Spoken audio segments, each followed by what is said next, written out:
بسم الله الرحمن الرحيم. أنا مقعد ياهي أحمد بشير، كنا مقعدير أحمد عاوية، كانت ترسن أوركا ووصية أردد وحكبرته كاسو حرفد له أبواني مدى waxaan fursad u yeeshay anigoo xirfadda khaaska ah aan leeyahay abwaanimadeyda inaan soo bandhigo maadaama oo kor fursad aan u waayay inaan ku soo bandhigo cid igu dhiirigelisana aysan jirin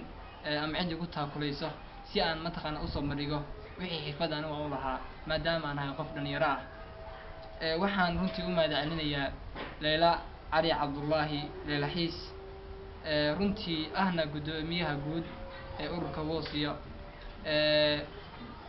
kaasoo mar walba igu dhiirigelisay inaan soo bandhigo xirfadeyda khaaska ah iyadoo in badan dad badatay oo arday ah oo xirfadna u lahaa xirfadooyin kala duwan u leh inay ku soo mariyeen runtii aad baan ugu mahadcelinayaa Leila Cali Cabdullaahi iyadoo garab fiican iga siisay inaan soo bandhigo xirfadeyda khaaska ah aan u leeyahay inaan soo bandhigo waxana mar walba jeclaa inaan soo bandhigo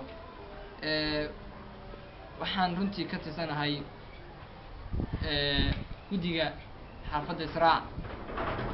waxaan mar walba dhiirigelin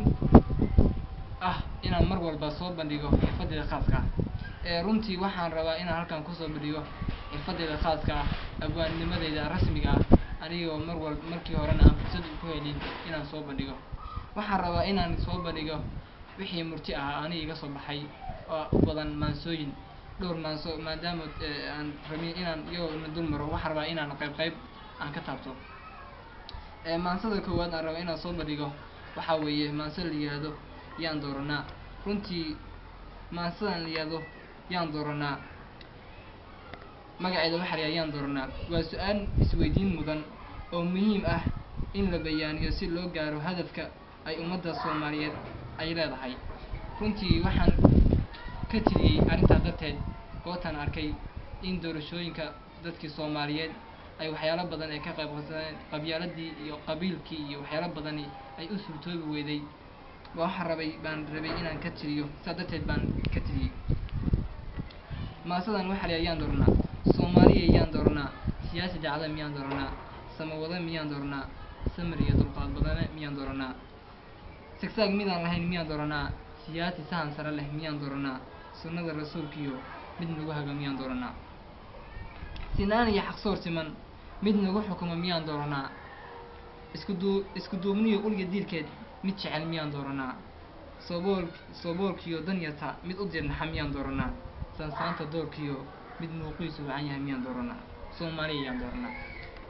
xaggaas baan maansadaasi ku dayay ahayd maansadii yaan doornaa waxaan rabaa inaan halkan kale aan ku soo bandhigo maanso kale oo aan ka tiriyay qabyaaladda iyo qabiilka dhibaatada ay Soomaalidu ka hayso maadaama ay aragtidoodu ahayd in ereyga la yiraahdo qabyaalad iyo qabiilba Soomaali waxa habsaamiyay oo dalalkii caalamka ka reebay oo dalalka Mareykanka xataa ay u aqoonsanaadeen inay yihiin dunida saddexaad